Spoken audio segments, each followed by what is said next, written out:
Okay, so I had you guys read the article for about 10 minutes, and I asked you both to sort of think about a few things you'd want to talk about. So why don't you tell me what you thought was interesting?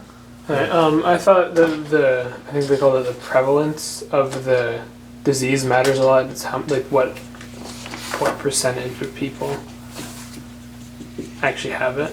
Okay. And also how this form of testing is important, not for the first wave of infections, which he says has already kind of happened, but it's for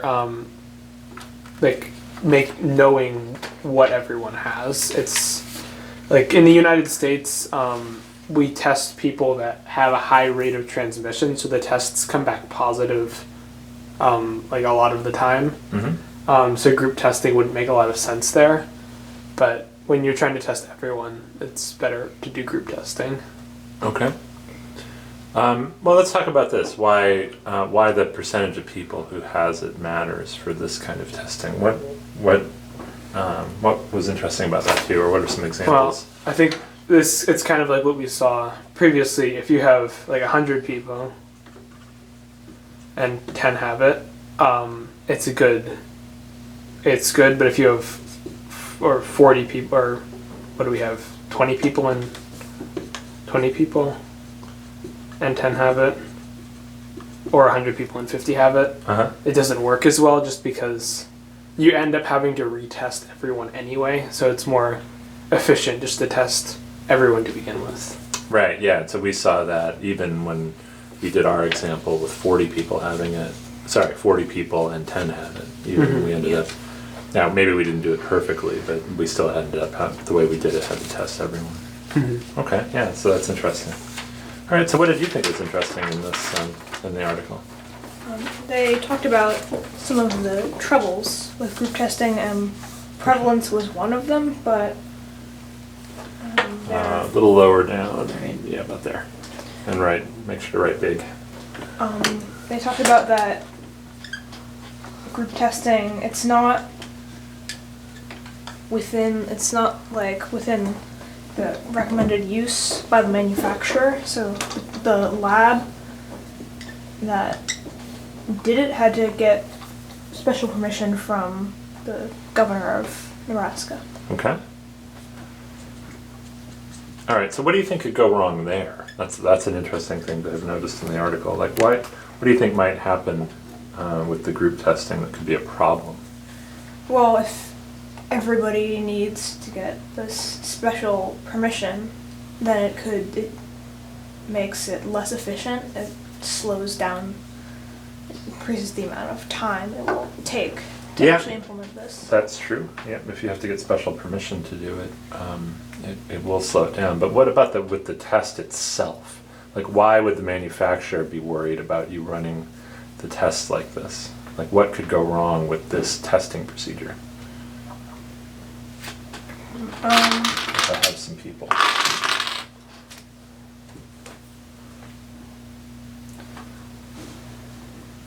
And let's say I test a group of 4 like this. Yes. I mean, they could get people's samples mixed up somehow and produce. Maybe they thought they would produce less exact results if they tested in just groups of 4 or something. Okay, so what could be less exact? What could be the problem if you test this group, and what would be the wrong result? Well, assuming that all 4 of them have the disease. Okay. You have to, if you're just doing group testing this first level of it, then if you don't do any more, you have to assume that all 4 of them have it. Okay, all right, that's a great point. Yeah, if all you do is this, you would just have to assume all 4 of these people. Do you see another problem that could happen? Well, I think that, so the test that they said, it tests for viral RNA. So if the negative results of these people kind of overpowered the positive, so if someone's like slightly positive, and maybe they just barely get detected if they're by themselves, if you have 3 negative tests mixed in with them, then you might not even detect that they're positive. And then what would the result be then? Negative. Negative. For the whole group. And so So you missed the case. People slip through the cracks. people slip through the cracks. Okay, so that's good. All right. So is there anything else you saw in the article that caught your eye? I think there's one more thing for me. All right. The group testing is designed to save tests, but in this case it only saves time, really, because the way that this is tested for, you still need a test for everyone. Like you can't, I think they used swabs or something, but you can't share the swabs. I see. You need one of those for everyone, Uh-huh. and then you just test them all together. So it just saves you time. It doesn't save you tests. That's interesting. Yeah, that's a very interesting point. You need each individual person needs to be tested.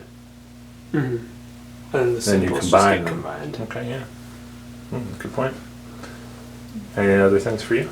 Yeah, going back to why maybe some people could slip through the cracks with group testing. The first, when group testing was like first thought up of, it was in World War II when the U.S. Army was battling a syphilis outbreak in their troops. So the article talked about that. Two people thought of implementing this group testing, but it turns out that they're proposing to test in groups of 8 and 1 positive sample and 7 negatives. The 7 negatives dilute that, so it doesn't actually detect the positive. Yeah. Yep. So let's do that. 1, 2, 3, 4, 5, 6, 7. It's never actually implemented. Yeah. I So think here though it said that you can detect a positive in 4 negatives for COVID-19 specifically. yeah. So but you're right. That it's going to potentially even depend on the disease. Yeah. So there might be some diseases you could use this for, and other ones you might not. But it's certainly a really interesting idea, and